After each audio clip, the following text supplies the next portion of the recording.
Le Nintendo Direct a été beaucoup salé pour ce mois de février. Des jeux sortant en 2022, d'autres pas ouf ou bien juste pas intéressants étaient au menu de ce Direct. J'ai moi aussi été déçu de ces derniers, parce que je voulais savoir où ça en était pour la suite de Breath of the Wild ou bien sur Metroid Prime 4. Mais parmi tout ce désastre, un jeu m'a interpellé et m'a mis sur le cul à son annonce. On arrête le suspense, c'est Project Triangle Strategy. J'étais intéressé car il reprenait la patte graphique d'Octopath Traveler et que son système de combat avait changé. Et c'est à la fin de son annonce que Square Enix annonce qu'une démo est disponible après le direct. Je me suis empressé de la télécharger et de tester cette démo pour pouvoir vous donner ma preview de celle-ci. Salut à tous, c'est Nelive, j'espère que mon test sur Persona 5 Striker vous a plu. Sinon, tout sera dans la description. Aujourd'hui, on analyse Project Triangle Stratégie et je vais vous faire part de mon expérience dans cette vidéo.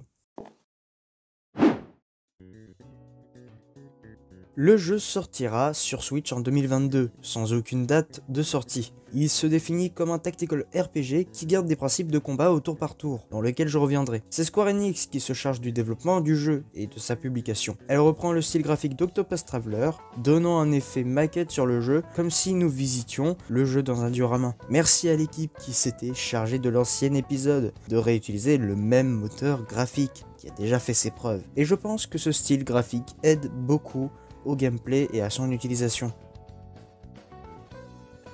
Oh bon sang, qu'est-ce qu'il y en a à dire de ce dernier? Pour résumer grossièrement, nous avons un tactical RPG, comme on peut retrouver dans un Fire Emblem. Sauf que cette fois-ci, le jeu est impardonnable sur son utilisation. Lors des combats, vous aurez 3 camps possibles. Les ennemis et les alliés, que vous ne contrôlez pas, et vos compagnons que vous contrôlez. Chaque personnage possède son propre job et fonction. Anna, par exemple, est une espionne furtive, et donc possède des compétences adaptées à celle-ci. Notez dans les faits que chaque job possède ses propres faiblesses. En parlant de faiblesses, et Dieu merci, heureusement qu'ils l'ont mis, enfin il est possible d'augmenter les dégâts en attaquant par derrière, obligeant le joueur de toujours protéger ses arrières. Le placement sur ce jeu est donc important, aussi bien en défense qu'en attaque.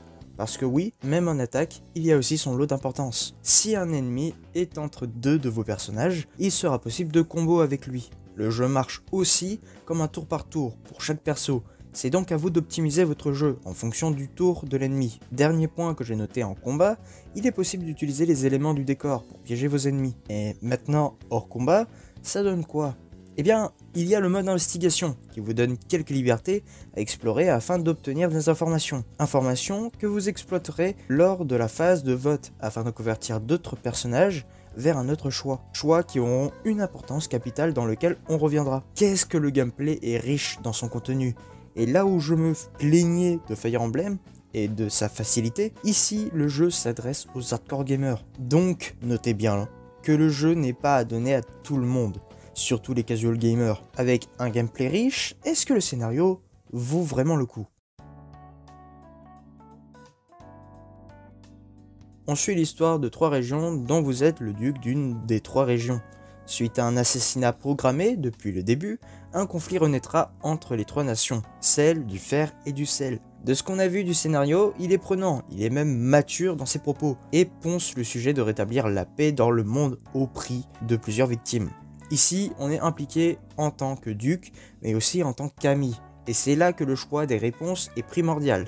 Vous êtes le bourreau du jeu. Choisissez de protéger vos alliés et vous en payerez le prix de plusieurs victimes innocentes. Et choisissez l'inverse, vous n'aurez aucune victime, mais au prix d'une amitié qui se termine. Un scénario qui se promet mature dans ses propos, et franchement, je ne peux qu'espérer du lourd de cette dernière. De plus, l'écriture des personnages est plus que réussie. On se sent directement dans la peau des personnages. Cela dit, j'attends de voir ce que va donner l'aspect relation des personnages, et voir s'ils ne deviennent plus rien au bout de quelques heures de jeu, qui malheureusement était le cas dans Octopath Traveler. Finalement, j'ai trouvé le jeu, ou plutôt cette démo, assez complète et riche en informations. Attention, ce n'est qu'une démo. Veillez à ce que cela change au fil des mois. Ce que j'aurais dit dans cette vidéo risque de changer. Et c'est pourquoi je referai une vidéo pour en reparler. Merci d'avoir regardé cette vidéo. La semaine prochaine, il n'y aura pas de vidéo.